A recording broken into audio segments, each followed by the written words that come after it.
Hello and welcome back to the Blues Focus podcast with me, Tommy Kelsall, and Sam Sheppy. Good afternoon, mate. How are we doing? Yeah, good, thank you. It's been, well, just over a month now without Blues playing a game, but it's felt like a year, to be honest, Mm, because in seasons gone by, we've had sort of those, seasons where we've just about got over the line, like avoiding relegation or in some cases having been relegated. But then obviously off the back of last season, when we've done so well, you now just want to get back into it, don't you? And just see your team play football again.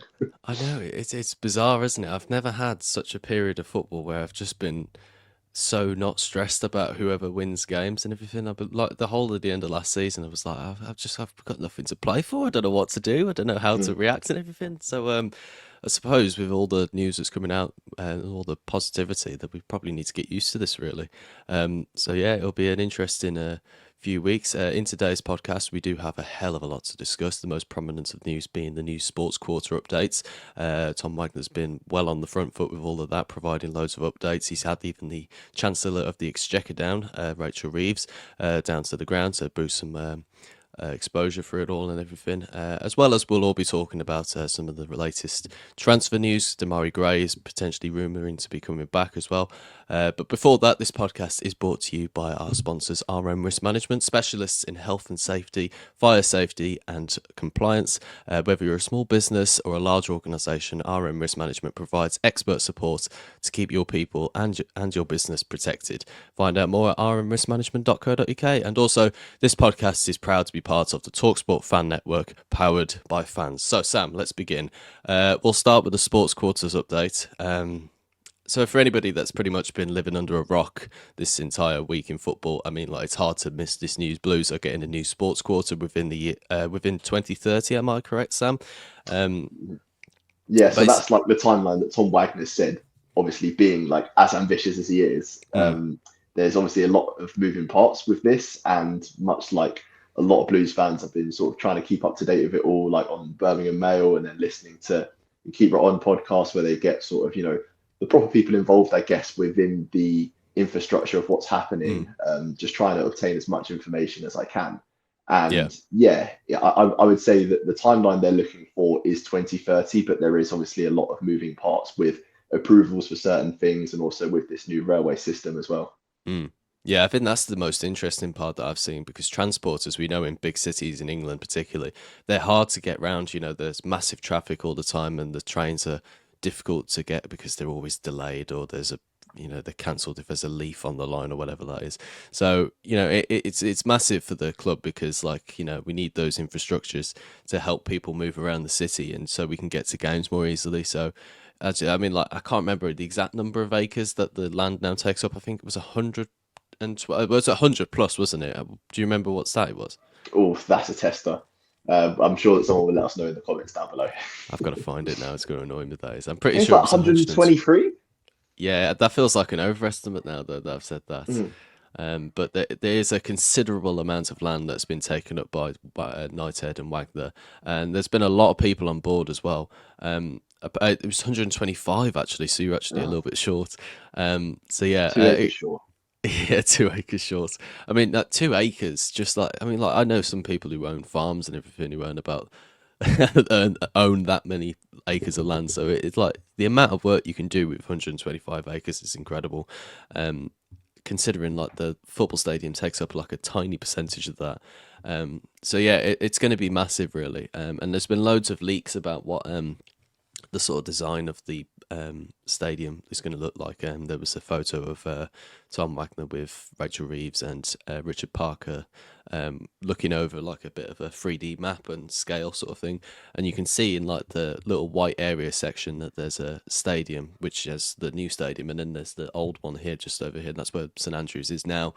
And you just look at the white area, which is the how much land they've got. Like they've got so much to work with, and that's why infrastructure is so important for things like this. Because if you just stick a stadium there, and then just do like the all the businesses around the side of it, if you can't get to it as easily, then that's a big issue, and it's a big issue now. I mean, like the city's rampacked as it is. You know, it's hard to get in and out of games, even if you don't go by car. So it's massive, really. They really do need it. Yeah, exactly. And I feel like the announcement that was put out on Blue's social media sites, like obviously with Tom Wagner, that just that short video, I feel like it's one of them pinch me moments, isn't it? That we've had so many of. over the Mm. last 2 or 3 years, where you cannot believe that this is happening to our club. And I love the way that he teed it up at the beginning, didn't he? He said, "Here's the plans for the stadium that's never going to be built." And it's almost like Innocent Tom Wagner proper always wind has up. that. Yeah, he always has that chip on his shoulder, doesn't he? And I just feel that the ambition that he has for the club, you can't help but feel the same way, because I think initially when Knighthead came in, there was that mistrust of what had come before. But I feel like we're very much at a stage now where whatever these guys say, we're just going to follow suit, aren't we? And Mm. really believe that what they set out to do and their ambitions for the club, we can probably get on board with. And just seeing all of the comments on social media about Blues fans just being so optimistic, like It's I odd. can't begin I can't begin to say like how good it is to feel like that, seeing stuff Mm. about our club after so long of just issue after issue after issue. Like, we deserve this. Oh, We 100%, yeah. really do deserve this. For any of our American listeners, there's not many, I don't imagine, but anybody that's coming from an American audience, first of all, please subscribe. But secondly, as well, like, if you're not familiar with English football or Birmingham or anything like that, we are a big club, but we're not a massively successful club. And particularly in the last decade or so, we have really suffered and been given like nothing really. I mean, even when United took over, we got relegated, but like it was sort of the rot of however many years of things just not going our way. So this is like, this is not a normal thing. I don't know how it is in American sports where they sort of like get taken over by a big company and then they start to really see the results very quickly. But this is like, 150 years of basically like very little of anything to talk about. So like to have all of this come in literally, then well, they took over in like 23, didn't they? For like July sort of time. Mm. So in that small period of time over 150 years, it's like that. So like it's massive. All of this news has just suddenly come so quickly. It's fantastic, and we deserve it, like you say. Because like we've had so little to say anything about really. So yeah, we need this, and thank you to Tom Wagner and everybody that's been bringing this to us. Yeah, and I think when you see that we're trying to sort of establish links with the government, including like the mayor of Birmingham, Richard Parker, and then also Rachel Reeves visiting the ground as well, you can see that Tom Wagner is just trying to do everything that he can possible to get the wheels moving on this stadium construction, and obviously all the stuff around it as well, and speaking to the relevant people as well, because I think that's so important, isn't it? Being able Mm. to establish connections with those people that do, because I think the government have pledged some sort of finance into it as well, haven't they? So Yeah, quite a bit. Yeah. it's not only Knighthead money, it's also government money, because they realise what's happening to Birmingham as a city and what needs to happen to Birmingham as a city as well. Mm. Because it's not just the football club that's been sort of unloved for such a long time. I feel like it's the city as well, and you, Mm. you see so many stories around Birmingham, and I can't say as someone myself that lives in Birmingham, but I've been there enough times, like over the course of last season. Obviously, I've got so many family members in Birmingham, and I hear stuff from them about what's happening in the city with obviously like the bin strikes and Mm. all the other stuff, and just the general atmosphere of the place. Like, it needs such a lift, and I feel like the construction of the sports court is going to be able to do that with all the new jobs that it's going to create, the amount of opportunities, the revenue. I just feel there's so many good things attached to the sports court, not just for Mm. football, but for different sports as well, because we've bought a netball team, I believe, as well, and they're going to be hopefully playing some of their games within this like sports complex, and also the cricket team as well, and stuff like that, that isn't just football, it's so much more. Yeah, it does make you wonder whether we're going to make like a late bid for one of the Olympics one time, because like you can imagine like Birmingham holding the Olympics with that type of sports quarter. You like a 62,000 seater stadium with that many jobs as well. I think the initiative like they were talking about, it's going to rejuvenate the area. It's going to like put the unemployment rate right down as well, because like we're going to provide like 8,000 jobs with the amount of things that are going around, and as you were saying earlier, there's a significant boost from the UK government's I think they said that it was 2.4 billion to the West Midlands for transport upgrades, including 300 to 400 million earmarks for a new metro line. So yeah, Tom Wagner's definitely got them on board, because he's a businessman at the end of the day. He wants the best for his business. I think that's really shone through really, because yeah, I don't think this would have happened under previous owners, would it? Because like they had all the ambition and everything, but he knows the right people to talk to, as it shows by having someone like Tom Brady involved. Yeah, yeah, and I mean, Tom Wagner's been to Downing Street, isn't he, even to speak Mm. about this, and it just goes to show the effort that he's putting in, and also listening to all the people around Birmingham that have been expressing their concerns as well, and areas that do need to be addressed. And Mm. yeah, you just hope that Birmingham City Football Club can be a vehicle for improvement within the city of Birmingham. And I feel like it's one of those things where you think back to that second City derby, don't you, when we unveiled Oh, that banner where it's real Brummy support blues, I and I love that feel one. like Yeah. this is one of those movements that really does encapsulate all of that. It definitely does. I think. Well, I think let's talk a little bit more about from the fans' point of view, because if you come in for like in detailed analysis of like the stadium and everything, we're not those type of people. We don't work within the journalistic industry. We're just coming from a fan's point of view. So I suppose like a 62,000 seater stadium is the thing that is most important for the Blues fans, because obviously St Andrews is a massively iconic thing for the Blues fans. I suppose the first thing would be, would you be sad to leave St Andrews?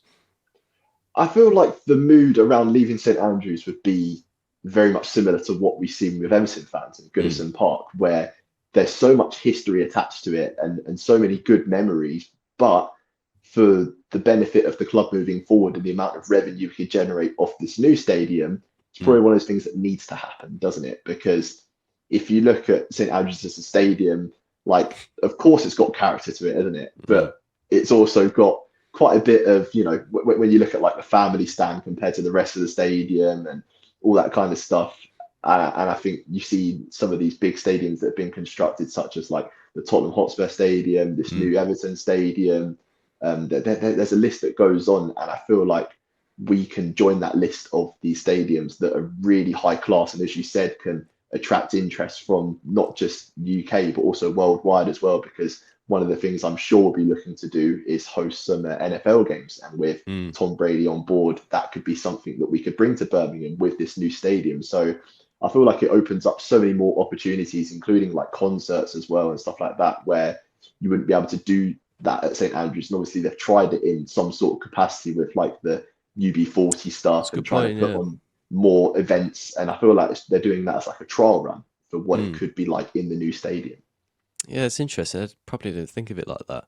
Yeah, I agree. I think that moving stadium is massively important to the club. And although I will be sad to leave St Andrews, I feel like it is right for the club, because we can create new memories there as well. And it's like people. I don't know how to describe it like this, because I don't want it to come across like I'm having a go, because I'm not. But like people don't know really what they want until they get it. Because the new stadium might just be as good. You know what I mean? Like because I think that what we've learnt with Knighthead is that they're not just going to make a soulless bowl of a stadium. They're going to add character to it. They know what we want because they're so invested in us as fans anyway. So, yeah, I will be sad to see St Andrews go. I will be quite emotional about it, because I've got so many memories to attach to it. But also at the same time, it's massive for the club. And if you got given like you want to stay at St Andrews, or you want to move to a new stadium where the club's going to go massive in the next few years, then of course you're going to take that. Who wants to be shit forever? Do you know what I mean? Like, we don't want that. The St Andrews sort of replicates like the great fundamental characters that we have as a fan base, but we can improve on that in things coming forward in the future. So yeah, I'm all for it. I think it's great. And when you see that image of Tom Wagner looking over like the sort of the site and everything on that 3D scale, you can see like the stadium. It's like literally a stone's throw away from St Andrews. So you can still kind of do all the same things that you would normally do on a match day. So if you go to the Roost or the George, you can still go there. We park on Garrison Street, so we can still park there and be part of the same sort of ritual and everything. And also as well, I thought was interesting is the fact that St Andrews is sort of like, I couldn't mark you on sort of whether it's pointing north or whatever, but it's sort of to the side of like when you're looking at it on that photo, and the new stadium is pretty much the exact same. So like it would almost feel like you're pretty much sat in the sort of the same seating area almost. Like if I'm sat here in my seat in the cop, it kind of like the sky and everything would look kind of the same. So I reckon that's like a little bit of a small detail, but it's massive for like the sort of still the Birmingham City feel, because you don't want it to like strip all of the blues aspect out of it, like so many teams have done before. Like, I think Coventry fans would say that about their stadium. They lost their character about that. I think Tottenham Hotspur may say that a little bit, even though it's still on the same site, but it does feel incredibly different now from White Hart Lane. And West Ham as well. They moved from Upton Park and then they go into the Olympic Stadium, and that sort of proper feel of their club feels like they've lost a little bit of something.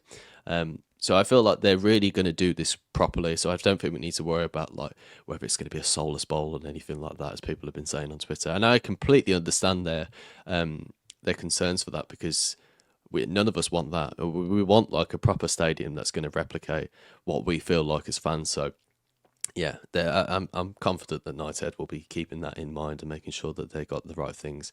I just think because like, on some of the demonstration sort of videos, like it's just like a just literally like a ceramic bowl in the middle of the city. Yeah, the demonstration, like when they had the video and it was like on on the train, aren't you? And then That's you're it. Yeah. moving towards the new stadium. And I feel like as it approaches, like in the distance, you can just hear like the Jurassic Park music. I can hear that. Just like the Oh side of God. the stadium. Like someone needs to make an edit of that. Yeah, Because I'll be brilliant uh, with that. yeah, like it's just breathtaking, isn't it? Like to Mm. see what could happen and what is most likely going to happen as well. And I feel like the difference. That's the weirdest thing, is the fact that this isn't just like a. I think because we've had so many false dawns as Blues fans, it's just like, oh, here we go, it's never going to happen. But this, like, it just is. Like, there's nothing that's going to go wrong in my opinion from this, and Touch wood. that, yeah, fucking touch wood. I'm not going to get wrong on that one. No, I'm incredibly confident about it, because of the people that they are and because of the people they know. And having networks, as we all know, in walks of life is massively important to things like this. And Tom Wagner literally knows like everybody's that type of bloke who you meet at a party and says, oh yeah, I know him. Yeah, it's Tom Brady. Yeah, I know him. Yeah, as well. You're speaking to Richard Parker about making a new stadium, and you've got Rachel Reeves and everything. But yeah, I think it's massively important for the club. So obviously with 62,000 seater stadiums, there is a bit of a risk, maybe perhaps with like, I don't know, because you were talking to me the other day about Spurs fans who get like worried about being priced out by tourism attractions, really, just because I think it's fair to say that tourists, that when they come to watch like teams like Spurs, they're willing to spend a bit more money because it's their sort of I don't know, but like people who go to games week in, week out, they obviously have like a wage and a mortgage to keep up with things like that. So I don't know. What were you saying about the Spurs fans? So I think from the concerns that I've heard, like from Tottenham fans that I know, and the way that obviously they've been run with a lot of the concerts that are happening there, and just a lot of like American football and things like that. We also looking to do as well. But I Mm, think with Tottenham fans, the thing that they're worried about is not feeling respected as like a fan, and almost like they're being treated as customers. And mm, that's something that hopefully doesn't come to fruition at Birmingham, because we've spoke many times about Tom Wagner, obviously as someone that respects the fans so much and really does see the club through the eyes of the fans as well, mm. and knows what we want. And I feel like throughout the growth of the club, he will have that in mind. So I'm not necessarily worried about that.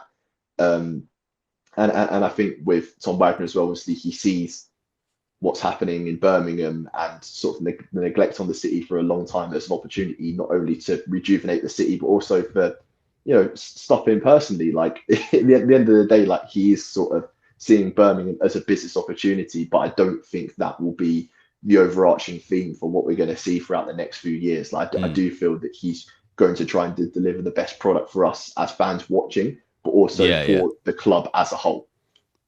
I think that's right, because I mean, like when we talk about 60,000 seat stadiums as well, that people can smile about that, but like we were saying again the other day, like there was literally 50,000 of us at Wembley during the trophy final as well. So I feel like, yeah, I suppose maybe the concerns about maybe us getting priced out or being losing that core of the fan base. I think that's what I was trying to get to. Um, I don't think that's a worry, is it? Because of that sort of, we already have a very big, strong fan base. Yeah, I Um, don't think we'll lose fans as such, because Tom Wagner this season has been so focused on trying to get the attention of the Laps fans. That's something that he mentioned at the Player Awards, doesn't he? Didn't he? He said mm, like we're trying to get those people back on board, and you see with the amount yeah. of season tickets that we've sold, the renewals and the waiting list. I Mm, just feel like the interest in the club is growing and growing, and I feel like it's growing mostly from the people that are in Birmingham. People that would have gone to the games, mm. whether it be in like the 80s, 90s, 2000s, and obviously lost that interest throughout the last decade that we've had, but seen what's going on and really do want to be part of it. Mm.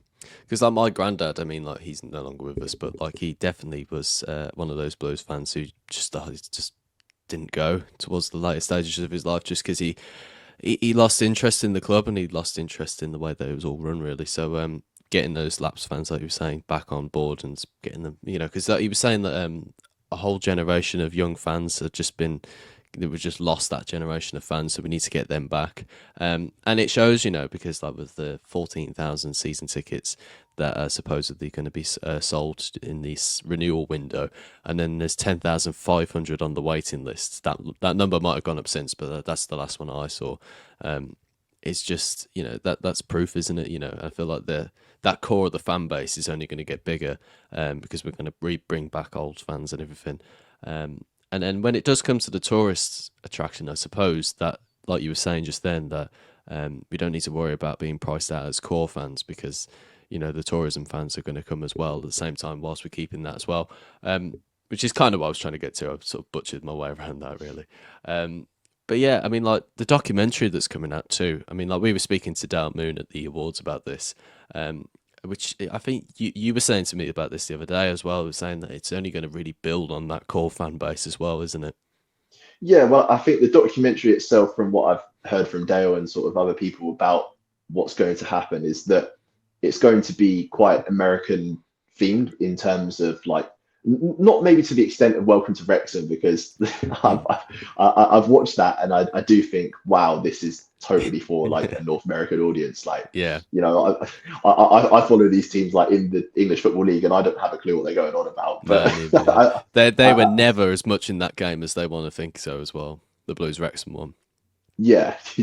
And I think with definitely what's happening with our documentary on Amazon is that I do feel that Tom Brady's going to be very, very heavily in the documentary. And from what I've heard, like it's going to be sort of about him using Birmingham as an outlet to kind of not necessarily escape from his personal life, but like last season he did go through a divorce with his wife. And I feel like from the documentary, it's going to show us as a bit of an outlet, like with his children watching the Blues games and him watching the games, obviously going to the games as well.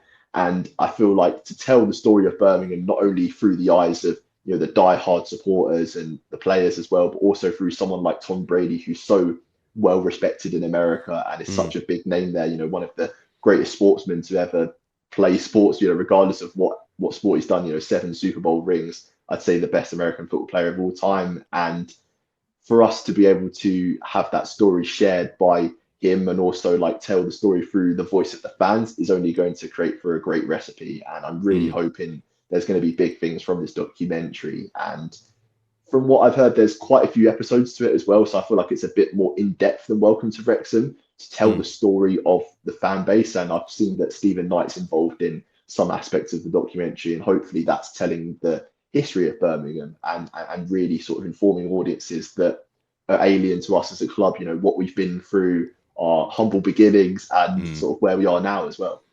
Yeah, no, I can't even begin to think of what it would be like, actually. It's such an alien concept to me to have a documentary about blues.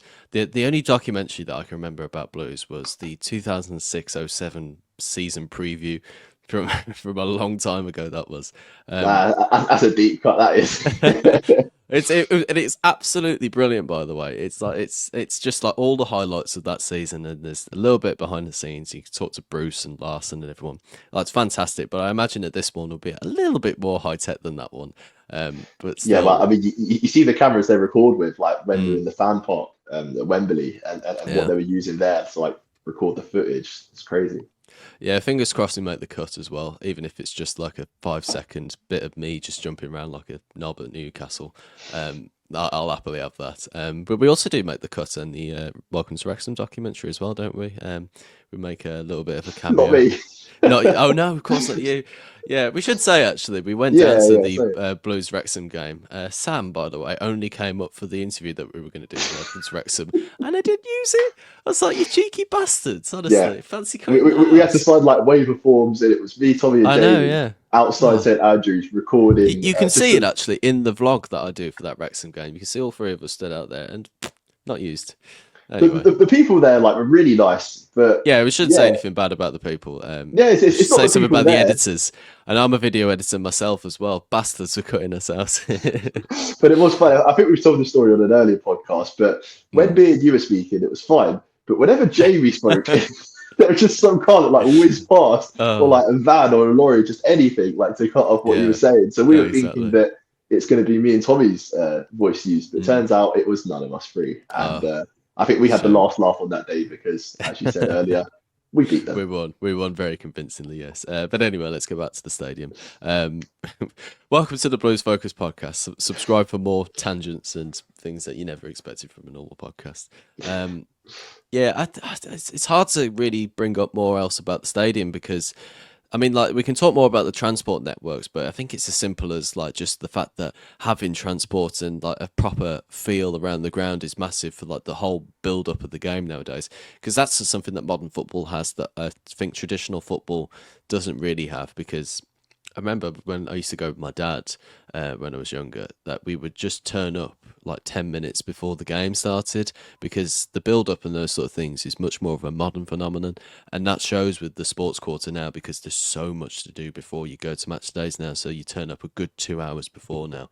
But when we used to go when I was a bit younger, it would just literally be get there, go through the turnstiles, sit in your seats, and then five, maybe even shorter than that, would be like teams turn up and watch the game and then go home really. So it's changing with the times, and I think that that's given an opportunity for people to really have a proper day out at stadiums nowadays. And transport's a massive thing for that because, as we well know, that getting into the Blues games at the best of times around Small Leaf is an absolute nightmare. So we do need better tram supports and a metro system in Birmingham. I'm a big fan of the London Underground. I went on the metro in Los Angeles as well. They're just fantastic. So I'm all for that. Maybe less on the trams because I'm not a big fan of trams, but definitely on the metro system. Because it brings so much life to the game then as well and to the city itself, doesn't it? Yeah, yeah, and I just think like with the transport and everything around the club, they really are trying to be the best at what they do, and Mm, I feel like that's been sort of a target for Nighthead ever since they've come in. Like they've wanted to see what other clubs are doing. Like they've very often referenced the Etihad campus as something they mm, want to replicate, and you see what that's done for Man City as a club. And obviously Gary Cook no longer part of the club, but he was someone that came in from Man City and oversaw a lot of this progression with them. And I feel like to be able to challenge on the pitch, you have to have everything right off the pitch as well. And you have to be, run very well from top to bottom. And I feel like having this campus in place and having the transport systems and everything under one roof as well, that's what they want, isn't it? With the yeah. men's, women's, and the under 21s all kind of in one place. And I feel like that infrastructure would work so well for us as a club and something that a lot of football clubs should look to do and something that I'm very happy that we're doing. Oh, 100%. Yeah. I mean, like, it's just going to be the centre for Birmingham City Football Club, isn't it? Anything that's related to the club will be held there, because they were talking as well about loads of other things that are going to be going around the city, around the sports quarter as well. So there's like training facilities, there's community pitches, offices, restaurants, entertainment venues, bowling alleys, as somebody said on Twitter the other day, which made me smile. It was brought up at the last open house, or one of the open houses, if it was the last one. That made me smile. But yeah, I think like it gives another sort of city centre vibe, doesn't it? Because you go to the Bull Ring or you go to Selfridges and you go into that sort of place, and that's one of the areas. Or you can also go to the sports quarter, and then if I don't know whether they'll stick a supermarket there, but there's definitely stuff to do there, isn't there? So I think there's like you were saying, it's just like that sort of revenue generation really just comes really to the forefront of that. Yeah, I mean, shout out to Jay the Boy in Blue. I watched his video when this early information was published about the sports quarter and sort of the acres that the Birmingham City Centre is and everything that's there Mm. compared to what's happening at the sports quarter. And you could fit multiple of those city Mm. centres into the sports quarter. That's how much room we've got to work with. Yeah, it's mad to think, isn't it? I mean, like Kieran, who works behind the scenes at Blues Focus here, he was talking about the sort of the site that the Etihad campus has, and I think that was about 80 acres. So, like, you consider just how big, if you've ever been to the Etihad, just how much space there is there, and you compare that to the fact that Blues are going to have more than that. I mean, like, how do you even comprehend that? Because when you walk around Birmingham, particularly in Small Leaf, you think there's not much space really, but really, when you actually start to look at the wider area of it, it is like enormous. I mean, that Birmingham Wheels site was about 40 acres, I think it was, about 48 or something that. And I thought that that was just going to be it, and that was big just for then. But now the fact that we've got 125 acres, it's just astronomical, the amount of stuff you can do there. And the revenue is important to us in this way because, like, as we know, we've actually got money for the first time in 150 years. But like there's more money you can make out there, which I think is even hard for any of us to even consider. Like there's opportunities to go and get, like you were saying earlier, about concerts and NFL games, and there's just so much just on the stadium aspect of it. But if you own all of the entertainment values and everything, restaurants around the side of it as well, it's just like a new Wembley, like they were saying a couple of months ago, weren't they? It just makes you smile, doesn't it? Like Yeah. hearing all of this. And something that entered my head that I want to bring up to you is that, do you reckon that in like 10, 15 years time, we'll be constantly finishing higher in the Premier League than Aston Villa? Do you think it'd Don't be a thing don't where tempt like me with a good time, Sam. Honestly, it would just I'm become already like a dreaming regular about it. occurrence that we finish above them? Yeah, I mean, like, if you want that from a fan point of view, then that's what I'm more interested about. Is like, if it means a new stadium, it could look like whatever, but you finish above Villa every single time in the Premier League. Yeah, sign on the dotted line. I'm having that. That's mine. That is. Um, yeah, I love that. That would be amazing, wouldn't it? I mean, considering like how salty they've been about the whole stadium updates and everything. I saw somebody on Twitter the other day saying that um, pretty much on the along the lines of like, oh, like maybe we can use a little bit of it as well. It's like they can't accept the fact that we've got some aspiration, can they? So like I they think I don't know think what to do. sharing with Coventry is like one thing, but then sharing with Yeah, Villa is another thing. no, fuck off, go away. Yeah, I think the thing with Villa as well is the fact that I think a couple of years ago they thought, because they've had these sort of ideas themselves, they've really put their academy team um, into the works recently as well, and I think that they were going to pretty much have like full range of like all of the city really, because like us before Nighthead, like we were like behind Coventry, we're behind Wolves, West Brom, everybody in the West Midlands, but now we've suddenly almost like by a magic wand had these people suddenly take over and make us really on the forefront of going forward and making the city and taking the best players from the city as well. I think that's got them nervous as well now because they have a massive history of hating us and trying to just spike us and everything that they've always tried to do. So I don't think they know how to take it because they are the most successful team in the Midlands. It's undeniable that, but maybe not in the future. Things might change suddenly dramatically after Could be that. different for different generations. Yeah, I know. Yeah, and that's why it makes me smile when I see people at the club say we want to win the Champions League and we want to compete and we want to be a proper team at the forefront of all of this.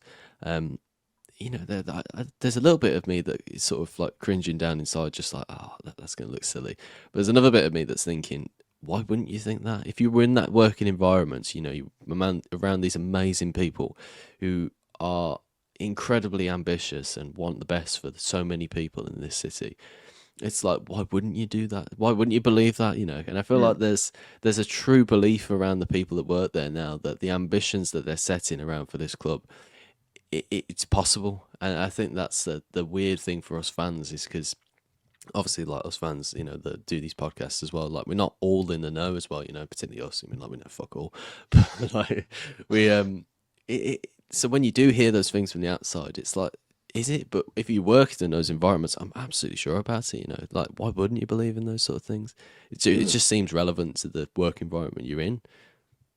Yeah, and like to reference Manchester again, like, rewind 15, 20 years ago, like if you were to say that Man City would be constantly finishing above Man United, you'd say like no I chance know, because Man United exactly. were the team that were winning everything, always competing in Europe, and that Man City just weren't that. And Mm, you've seen that over the course of the last, 15 years and the titles that Man City have won and they've done the treble mm. and all the domestic honours they've got, and Man United I nothing know, really. yeah. And Literally, you can see that even in that time, how much the fortunes can change of one mm. club and two clubs, especially in the same city. Exactly, yeah. I mean, like, it's a great reference, isn't it? Because like Man City were, I think, in the third division by the year 2000 or something like that, weren't they? Playing Gillingham in the playoff final. Hmm. So yeah, it's a really good reference to bring up. That is because look at Man United now. They were the most successful team in the land by an absolute country mile, and now they're probably one of the worst teams in the Premier League, aren't they? So like, it is funny how things change so quickly. But that's the nature of sport as well. I think that what um, I think by the way that a lot of things change very quickly nowadays, in particularly in the fact that players have gone from being worth like a couple of million to worth hundreds of million. It really does show that the speed of the sport really takes off when you've got really innovative people that work at the in the forefront of the club. I've said that word far too many times, but never mind. I'm going to keep on saying it. Because that's kind of what they are. They're pushing everything forward. They're not here to just sit here and keep the sustainability of the club. That's what they've done already. They've bought the revenue in. They've got the money for the club. They've got the idea and everything. Now they want to push it onto something else, and that is definitely where this sports quarter is going, isn't it? Yeah, exactly. And just hearing all of it just makes you so excited, doesn't it? And Mm. I suppose now we're looking to compete in the championship next season, and I feel like there'll be such a different attitude in the championship as well, because when you think about years gone by, it's just been, staying above that dreaded dotted line and playing any football you can just to survive. Whereas I feel like now the attitude of us this season in the championship is so different to anything I've seen, especially in the last decade, that we've been in the championship, because it was like what, 13 seasons in a row, wasn't it, that we were in there? And the highest we Yeah. finished was once in the playoffs. And That was fourth. yeah, and that was fourth. And I feel like this season, the way that we're looking to play football and hopefully have more possession than other teams as well, Mm. like things like that, they make such a difference for like people watching the game and going to these games. And it's not going to be the absolute domination that it was last season in League One, Mm. but Well, hopefully you it's never going to know. be. You never Yeah, know. exactly. You never know, but hopefully it's just football where we're the ones asking the questions, and with 10 minutes to go, we're not the ones that are like clinging on. We're the ones that are the aggressors and like Yeah. looking to, score a lot of goals. And yeah, I just really am excited for next season, and just hopefully it comes around the corner now, I because know. Yeah. I speaking can't about wait. No. Blues and doing all of this, we're like, we really need some football to watch though. I know, yeah. I'm too excited. I'm like a kid in a candy shop, honestly. I need to like, I just need it now, honestly. So I suppose we could bring it back to a bit more relevance and sort of recent news. So we can talk about a couple of the transfer rumours, rather than looking 5 years down the line, looking at all the brand new sports quarters and everything. But the time will pass pretty quickly, to be fair. So that might be like as soon as like it's pretty much on your doorstep then. Um, but let's have a talk about a couple of the transfer rumours. Most recent one that's had a bit of interest peak on Twitter and everything. Damari Gray, former Blues player, has been reportedly had an inquiry put in by the Blues. Is that a signing you would like to see come back? I mean, obviously, like we were talking about this earlier. Former Blues players, they always get put into the mix as soon as they happen. Like Nathan Redmond last year, Che Adams at the start of this window as well. But would you be happy to have Gray back if it does suddenly come out that he's rumoured to be joining? Yeah, he's one of those players that you knew we were going to start to be linked with him, right? Mm, It just seems to be the same cycle of like ex Blues players. Are they going to come back? And I mm, think in Damari Gray's case, it would be a nice one, obviously, because he is an academy player and he's someone that has grown up through the system of Birmingham. And when he left us for Leicester, obviously Leicester went on to win the Premier League. So mm, he is technically a Premier League winner. And I felt that when he joined Leicester, he was then going to like kick on to the next level.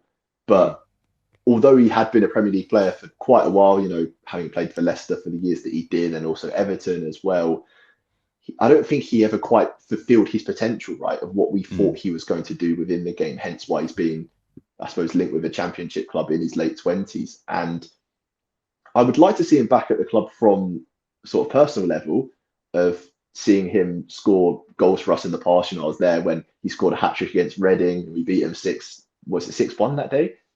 Yes, it was 6-1. Yeah, he scored a hat Yeah, trick. yeah. Yeah. Like I was there for that game and he got a team of the week card the next week on FIFA and I was like loving it. I remember that well. Now. Like 64 rated bronze team of the week Oh, card. And I was what a like, bloody card that we've got a team of was. the week player. And, Stuck him and up front with Donaldson. there you go. Yeah. I think he got a inform card that Did season yeah. as well.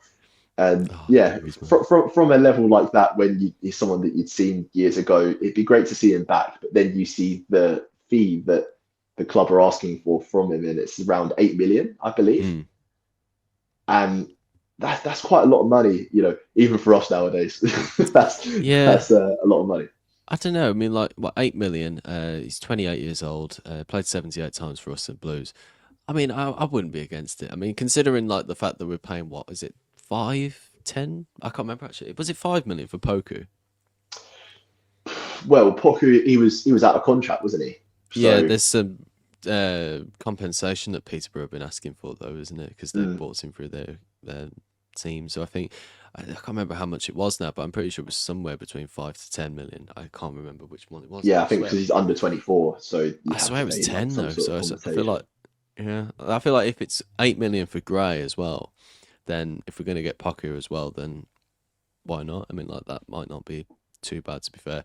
I mean, I understand because it's like 8 million and then potentially 10 million as well. I'm gonna have to look that up because that's going to annoy me. That is, um, Birmingham City. Because I think as well, like when he's playing football in Saudi Arabia, it's not to the level of the championship, is it? Like I end of the suppose so. day, Yeah. it's going to be a slower game in Saudi Arabia, so it may take him a while to get up to speed with the English game again. Yeah. True. Things like that that I imagine the recruitment team will look at and weigh up the pros and cons with it all.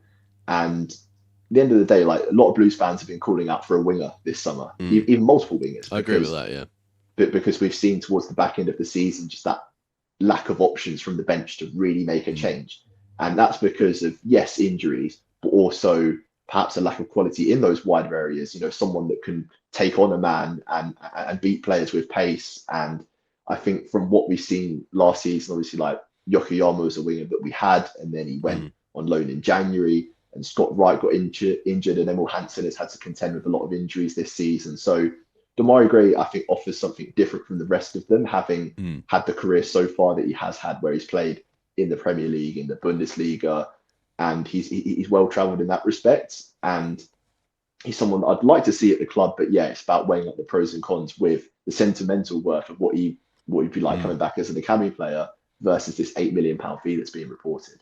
True, true. Because we did have a little bit of that with Redmond at January, didn't we? And we thought, oh, we're getting back. He'll do well for us. He's had a few injuries at Burnley, but in hindsight, I'm kind of glad that didn't happen because, like you were saying, for the sentimental value, it would have been nice to have him back. But there again, I don't know. I think he would have pretty much just been a bench player for us, really. And with the sort of injuries and everything, because he hasn't played for Burnley since. I think he made one sub appearance, actually. I might be wrong on that. Final day of the season, I think he That played. was it. Yeah, yeah. He played one, got one assist on the last thing. Mm. So yeah, I don't know. I think Poku, or Poku, I can't remember how the correct pronunciation is, but I think he's probably the best bet to go and get the first proper winger of the summer, really, because the reported fee was 10 million, so he's technically worth more than Gray. But I suppose you could, like you were saying just then about the argument how well adapted he is to the league. Poku is more adapted to the English Football League currently because Gray hasn't played in England for a while. But there again, Gray has played at a higher level. He has played for Leicester and Everton. And if he is technically still, at the level that we're wanting him to be, he's a cheaper price. So who knows? I think that's maybe worth a shout or something like that. I think it might be an interesting one. But there again, if we've got the money and we don't need to break financial fair play for it, go and get them both, in my opinion. Because I think that's the only problem, isn't it? When as soon as you come back into the Championship, you've got FFP to contend with again, because we didn't have that really in League One because we paid off debts and everything. And then you come back into the Championship, and then as soon as you start spending £20 million on players, you've kind of got to get straight up into the Premier League. Otherwise, as teams like Derby will testify to the fact that that is a bit of an issue.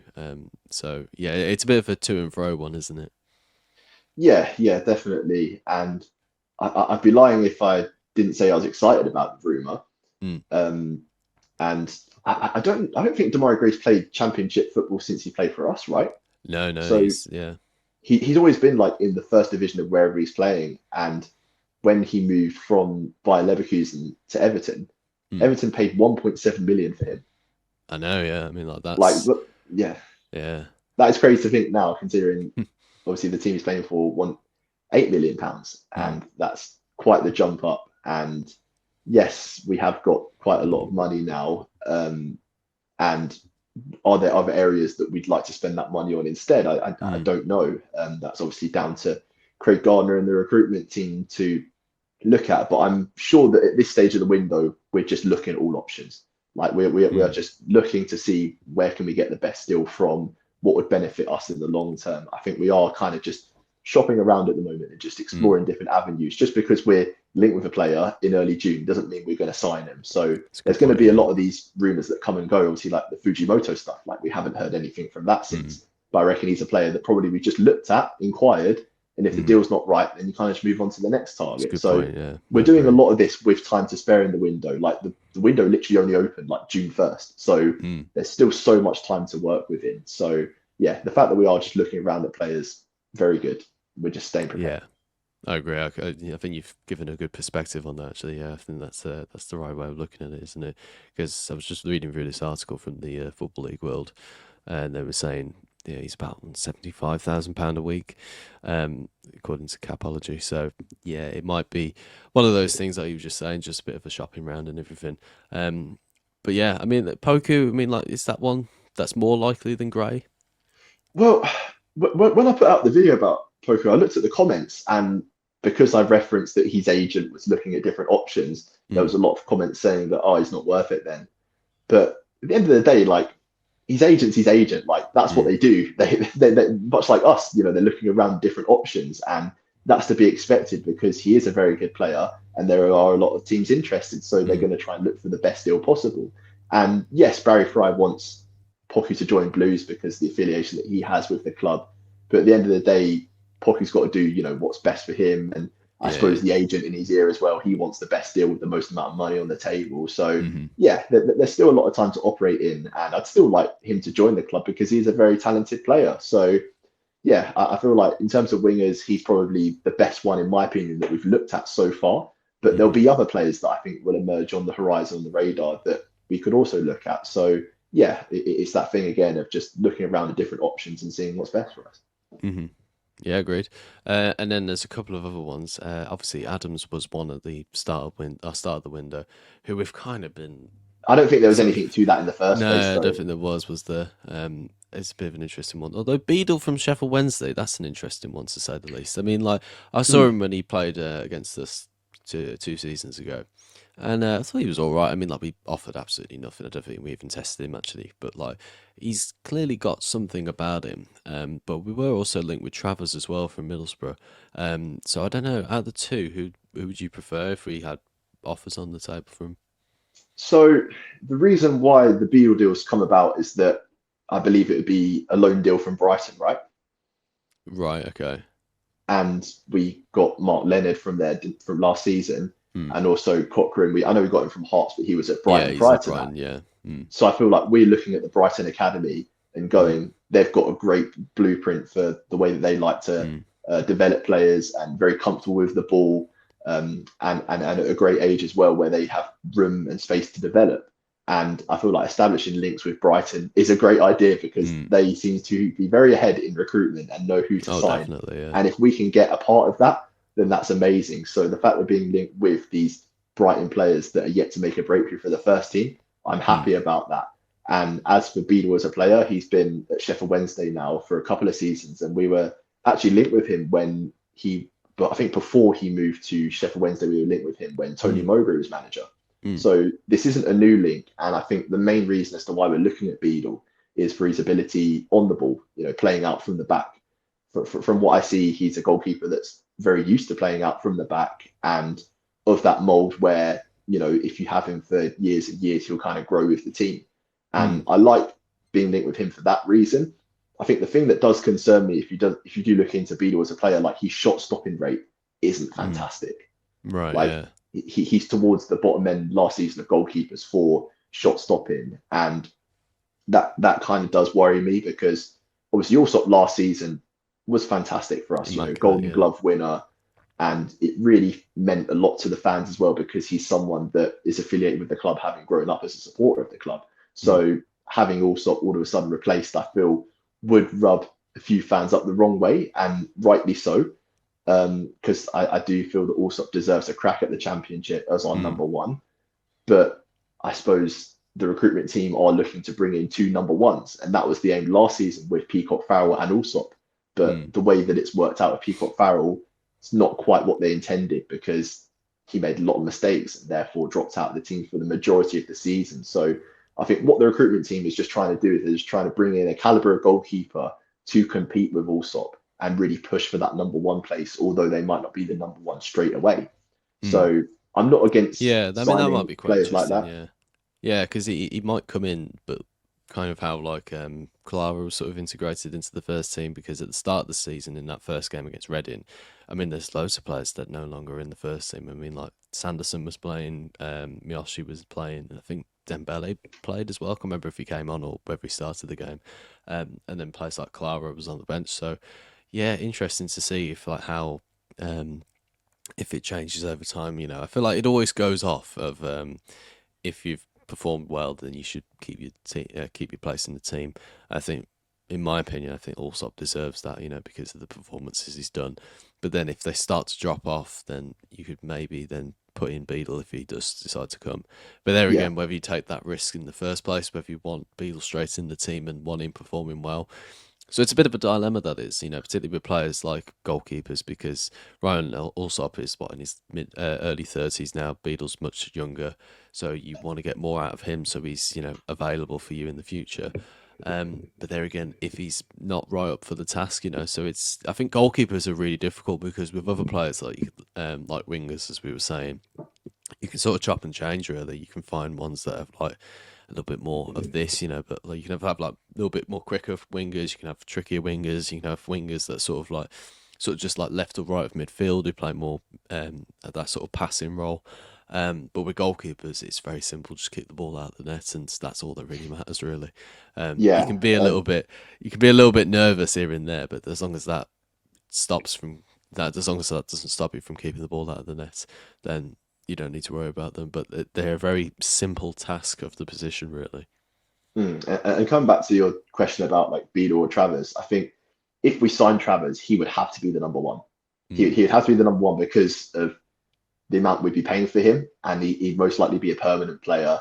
And I feel like because he was number one for Middlesbrough last season as Mm. well, like he's not going to settle to be number two at a team that's just gone up. So I feel like with Beadle, there's less risk attached to it if he doesn't become the number True, one true, because yeah. he'd be on loan, and if it doesn't work out, then we'll just part ways with him at the end of the season. But then if he does Mm. become number one, then we'll look to sign him permanent. So for that reason, I'd like to say Beadle, but I do think that Travers is an excellent goalkeeper as well. Mm. Yeah, Middlesbrough are a weird club as well. I mean, the team that they had last season was pretty decent, but they didn't make the playoffs, and Michael Carrick's obviously gotten the sack because of it. I mean, they finished like ninth in the end, didn't they? Because of the They loss really there. underachieved, I think, for the Yeah, they players that they did. had. Yeah. Like they should Mm. have been getting playoffs. Yeah, they look like the type of team that would as well. I mean, like the fact that Bristol City snuck in as well sort of shows that they really did slip off in that way. But yeah, interesting to see what happens to them next season. Um, which I suppose we could probably finish off actually. We'll talk more about this in weeks to come. But this is just like a bit of an impromptu podcast. We'll be doing more of these, particularly with the stadium updates, because we've tried to do like a big whole wrap on this, and it's really difficult because as like football fans, and for someone myself, I'm not like a particularly business smart person, let's say the least. I just like talking about the football, so that's those sort of areas are a bit more challenging to talk about because like am I saying the right things? Is that the correct fee? Are these people involved and everything? Because what I was going to say actually that I didn't say is the fact that Nick Smith, the guy who's the head of the infrastructure, has been buying up land as part of other consortiums that he's involved with around the city.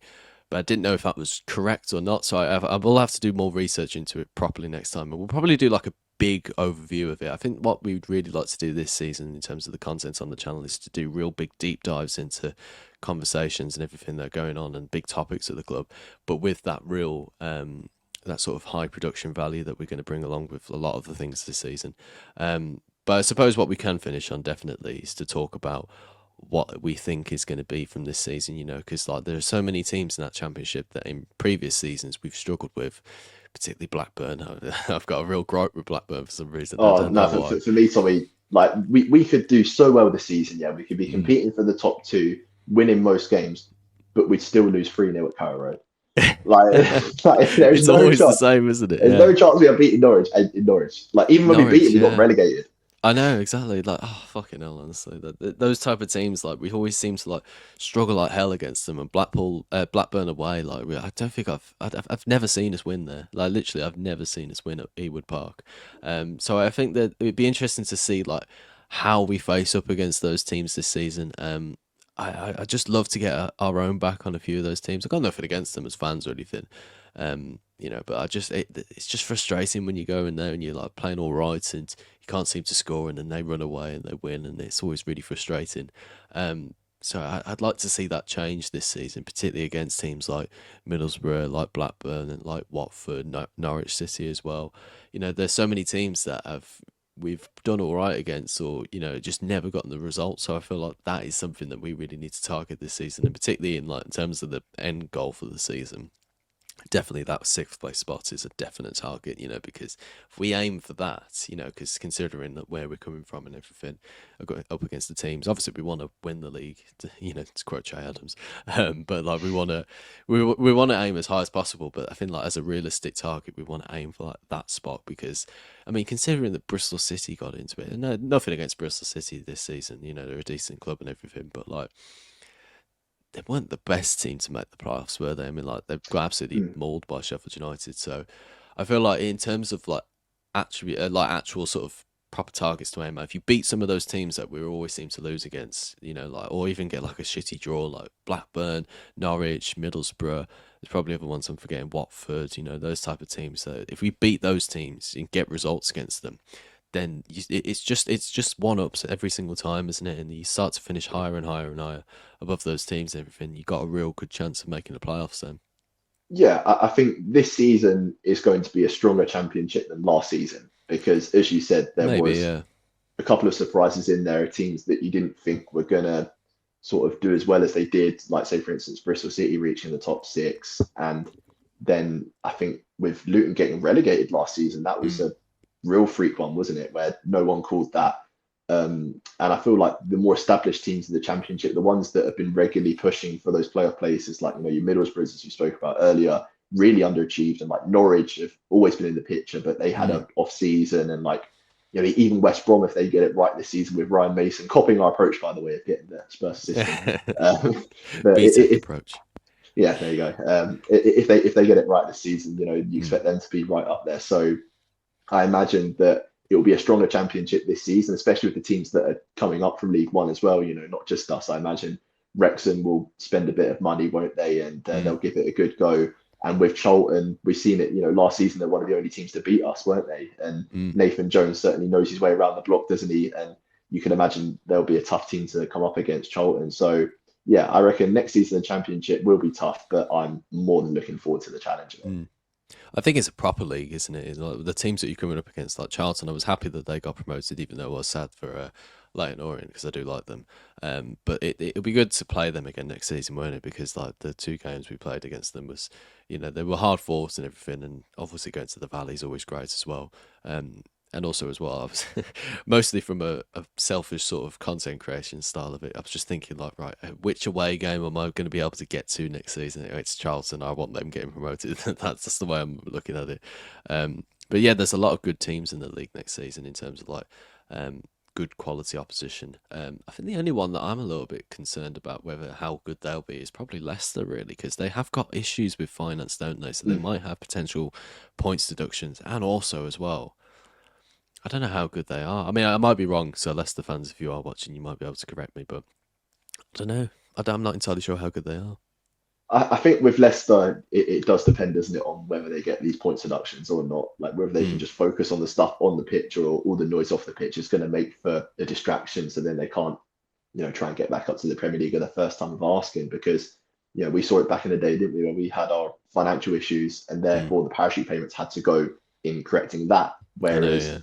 your team's getting relegated from the Premier League this season, like Ipswich, I more than expect them to be Mm. pushing up the top. Like, if they don't, I'll be so shocked, especially if they Yeah. keep McKenna as manager.